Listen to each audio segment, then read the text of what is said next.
Access granted. I am the greatest.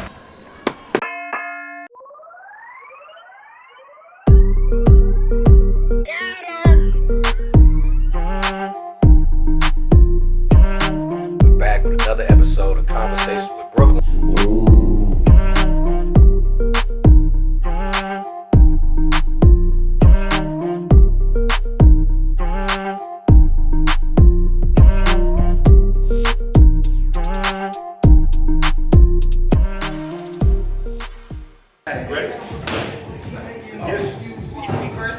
I'll go first.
What's up, y'all?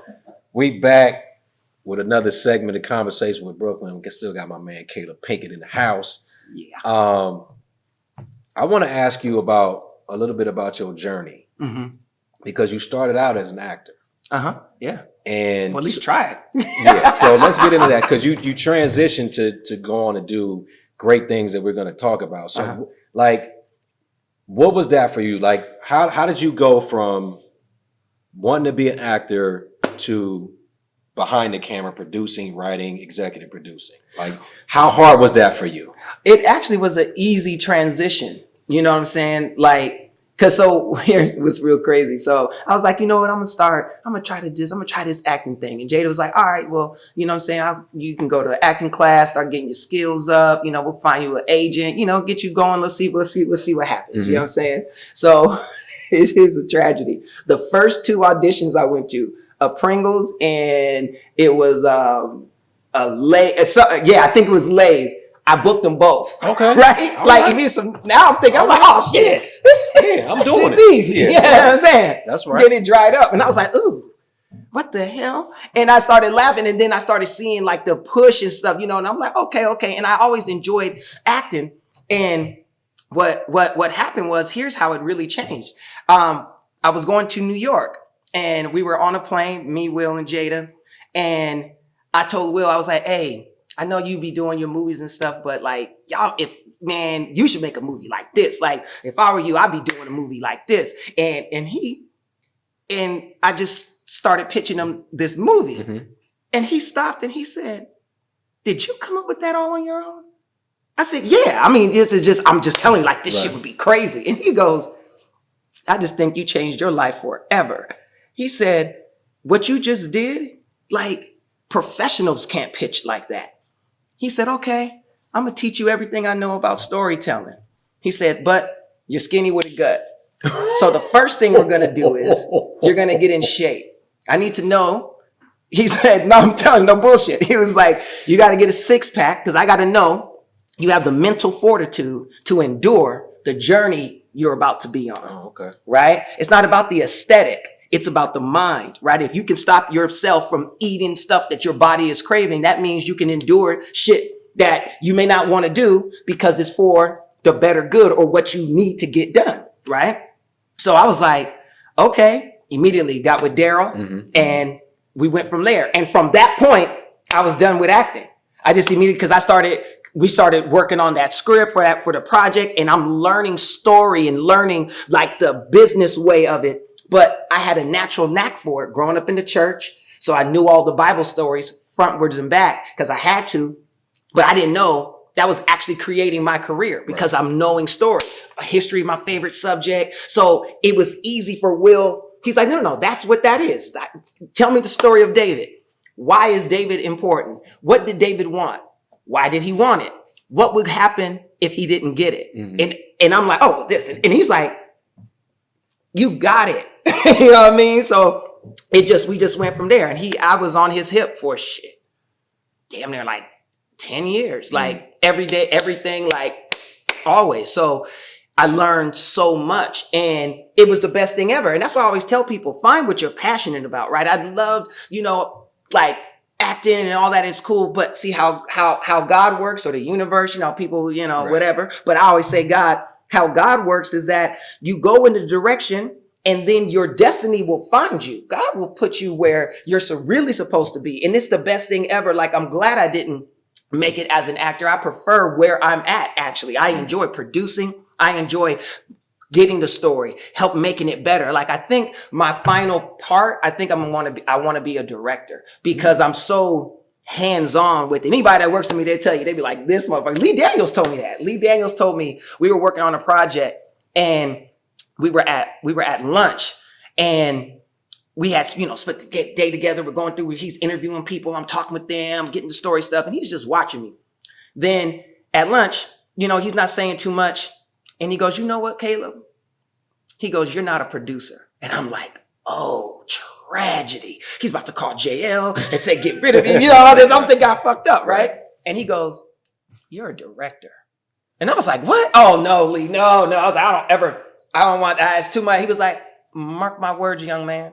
Your mind, I was watching you today. He was like, how you see story and he says, you're a director. Mark my words. And I called him like a year ago and I was like, Lee, I think you were right. He goes, I told you. He started busting out. He was like, let me know if you need anything. And that was like, yeah, but I think I want to because I just love it.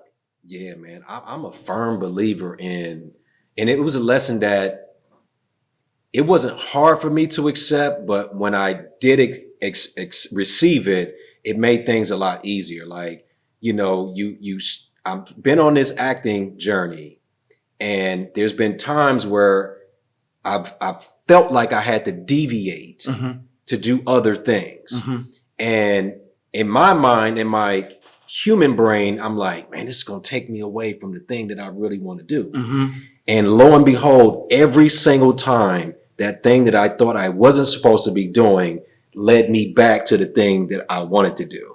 And it was almost like a surreal, like Matrix type moment, like, oh, I'm seeing the code now. You know what I mean? So it's interesting that you say that. And I always get a kick out of that story when you tell it. You know what I mean? Because it's really like, I'll be like, I was acting and I wasn't doing nothing. So I switched over, you know what I mean? And then the road that it took for you to get there shows how disciplined you, like this guy, I think I'm disciplined.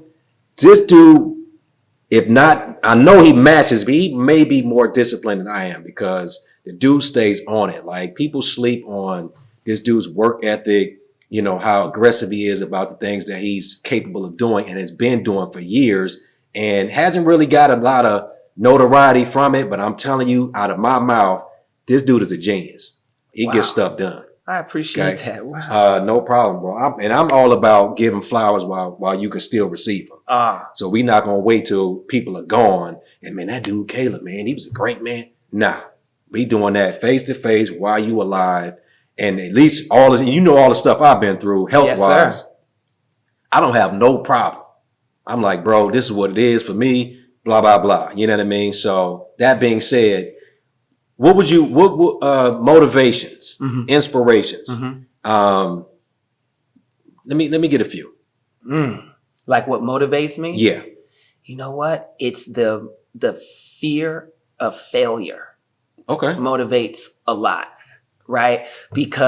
And I feel like I'm supposed to do something and I'm scratching around it but I know I haven't done it yet. right? So that keeps me motivated. Seeing my family, seeing my mother, seeing my brother-in-law do what he does, seeing how my sister took a small idea, like, oh, 3 generations of women, and we just discussed, and she turns it into a conglomerate. You know what I mean? It's a big, you know what I mean? Like just it's you stay motivated watching people around you progress. You listen. Your story, and that's your thing. I won't talk about it on here, but I'm just going to tell you that inspired me so much. When I left Tender Greens, when we had that lunch, I was like, oh my God. I was like, I got to step it up. Cause I'm like, you still in shape. You still look good. You're still fly. You still the same Brooke, but what? I'm just like, so that inspires me. That motivates me. I'm like, if Brooke can still be moving in the way that he's moving, get your ass up. Right. You ain't that tired. We coming back with another segment with Caleeb Pinkett. I'm your man, Brooklyn McLean. Conversations with Brooklyn. There it is.